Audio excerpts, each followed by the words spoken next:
etcétera, etcétera, etcétera. Bueno, y en medio de ese berenjenal colombiano, de todas maneras uno no se aburre.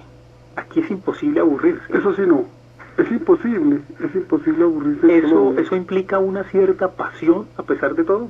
No, pues Colombia es un país fantástico, dentro de este caos, este desastre, es un país fantástico, no creo que haya otro.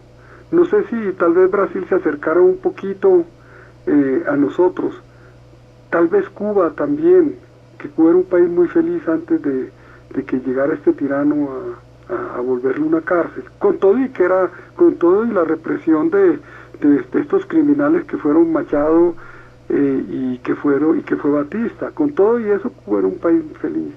Bueno. Después del Río del Tiempo llegan a nosotros otras novelas fantásticas, La Virgen de los Sicarios. Ahí empecé a saber de Fernando Vallejo. Yo estaba en la sede de Medellín de la Universidad Nacional y recuerdo que llegué de París, aterricé a Medellín y estaban filmando las últimas escenas de La Virgen. Entonces a partir de ahí empecé a apasionarme por usted y empecé a leerlo. Y entonces en estas escenas extraordinarias, pues por supuesto está la película luego, una excelente actuación de Germán Jaramillo y de Anderson Ballesteros, a quien también conocí. Imagino que los conoce, pues a Anderson, porque por supuesto a Germán lo conoce. ¿Cómo se siente después de todo ese boom, después de todos esos ataques, todas las cosas que no sabían entender una ficción y lo tomaban como la realidad, aunque obviamente la ficción se tiene que inspirar a veces en la realidad y como diría Virginia Woolf, where truth is important, I prefer to write a fiction, donde la verdad es importante, prefiero escribir ficción. ¿Cómo se sintió después de todo ese boom? Pues que no tiene ni siquiera caso recordar eso porque Colombia no recuerda nada. Colombia tiene una desmemoria fantástica. Colombia no tiene memoria simplemente. Y ahora menos que nunca. Si antes algo tuvo de memoria, ahora ya no la tiene.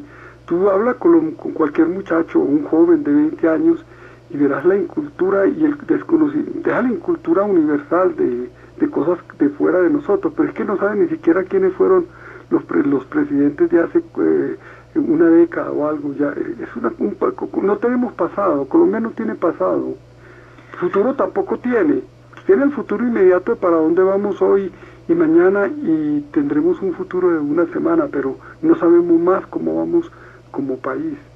¿Se repite el desbarrancadero permanente? Pues respecto a Colombia, sí. Pues Colombia es un desastre sin remedio. Por supuesto que lo que ocurre afuera tampoco es que nos dé muchas esperanzas, porque el desastre se está volviendo universal. Tal vez nosotros hemos ido a la vanguardia, que eso es otra cosa.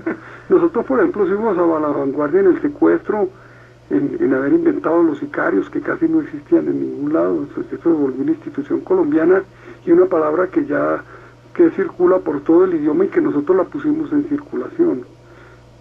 ¿Cómo se sentía cuando escribió La Rambla Paralela, que salió después del desbarrancadero y parece que la escribió antes? No, La Rambla Paralela la escribí después del desbarrancadero. La escribí ¿Y fue escrita en Barcelona o en otro lado? Yo todo lo he escrito en México. Yo he escrito 16 libros, sí. Quitando la primera mitad de La Virgen de los Sicarios, que la escribí en Medellín, como una cosa para mí milagrosa, porque yo nunca pude escribir en mi ciudad una sola línea, tal vez porque no tenía distancia de ella o por el calor o no sé por qué. Quitando esa primera parte de la Virgen de los Sicarios, todos los otros libros los he escrito en México. ¿Y qué sensación lo invadía en La Rambla Paralela? Porque ahí yo noto una suerte de desbarrancadero interno. Ahí se rompen un montón de estructuras muy internas del narrador, de la voz que habla ahí. Todas las 9 novelas que yo he escrito están escritas en primera persona. Yo siempre he dicho nunca he dicho el nombre por lo demás. Claro. No sabemos cómo se llama el narrador, pero siempre he dicho yo, y me he negado siempre a escribir novelas de tercera persona, con narrador omnisciente o sin él. No he querido nunca escribir en tercera persona. Considero que es un camino recorrido ya de la novela, que no tiene caso seguir por él, que es un camino trillado, acabado, que no lleva a ninguna parte. Pero de todas maneras a mí me tiene sin cuidado que lleve o no lleve un camino. Por lo menos para mí ese no era mi camino. Mi camino era la novela de primera persona. El problema es que yo tenía en La Rambla es que yo quería decir yo me morí. Sí. Yo me morí no dice nadie. Alguien puede decir él se murió, pero yo me morí no. Entonces yo tenía que hacer maroma y media para poder llegar a eso. Entonces, bueno, pues ahí está el libro para que lo lea el que le interese esto, de cómo resolví el problema de decir en primera persona yo me morí. Pensando en Yo me morí y la universidad, esa institución que es matriz de conservación y de cambio de muchas cosas. Ahora tenía una clase con unos estudiantes y les hablaba de la pérdida de influencia de las instituciones sociales con una suerte de entrada en modernidad bajo un modelo relativamente ideal típico. Y les decía cómo la universidad es heredera de dos instituciones terriblemente conservadoras, que son la familia y la iglesia. ¿Cómo ve la universidad, Fernando Vallejo? Si yo le pregunto qué es la universidad para usted, ¿qué me contesta? Pues hombre, la universidad cuando surgió, o sea en el siglo XIII, era una prolongación de la iglesia, porque todas eran la ciencia que se discutía en las universidades era la teología, era el apogeo de la escolástica y más concretamente del tomismo de Tomás de Aquino. Es decir, estamos hablando del 1250 y así. Pero empezó pues como una prolongación de la iglesia. También fue un punto de quiebre para la iglesia de Occidente porque la división de la iglesia reformada del catolicismo, la separación de la iglesia reformada, o sea, protestante del catolicismo, se dio primero en Bohemia con Juan Hus, que era el rector de la universidad, y él fue el antecesor de Lutero 100 años antes. Luego vino Lutero en Wittenberg y ellos dividieron la iglesia de Occidente. Ya la iglesia del cristianismo se había dividido entonces en 1054, la iglesia de Oriente y la de Occidente. La de Occidente la empezó a dividirse desde antes de Hus, incluso desde Wycliffe en Inglaterra, en fin, pero el quiebre fue con Lutero y con sus 95 tesis clavadas en la iglesia del castillo de Wittenberg. Y entonces se dividió la iglesia, pero entonces esa revolución que hizo posible, esa división de la iglesia de Occidente fue la que hizo posible el siglo de las luces. Sí, Lutero, que era un bellaco de calibre mayor y una continuación del papado corrupto y miserable, y un hombre de un oscurantismo terrorífico que es el que heredó el protestantismo de allí, y Calvino ni se diga y todos los jefes protestantes.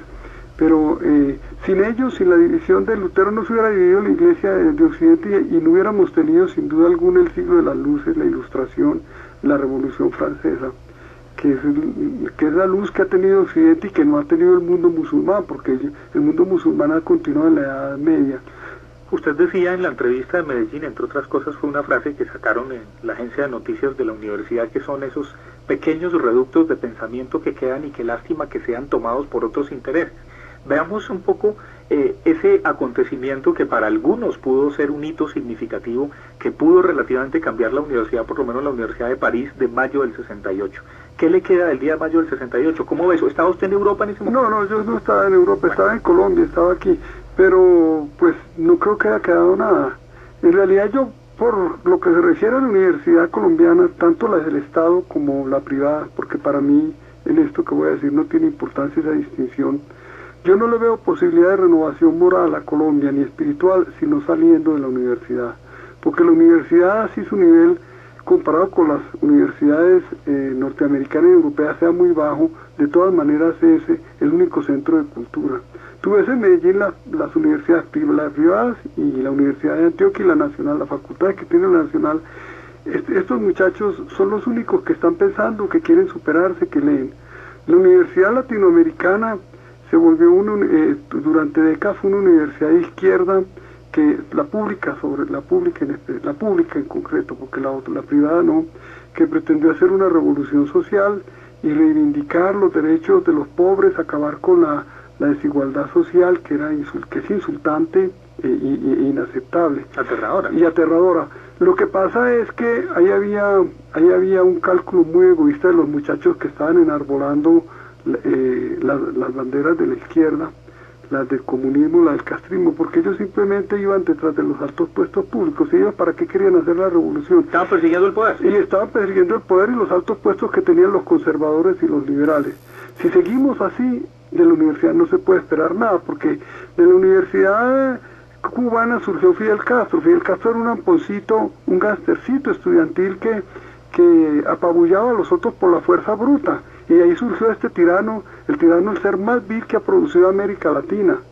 Y con esto no estoy defendiéndote yo al Partido Conservador y a la Iglesia Católica porque son mis enemigos.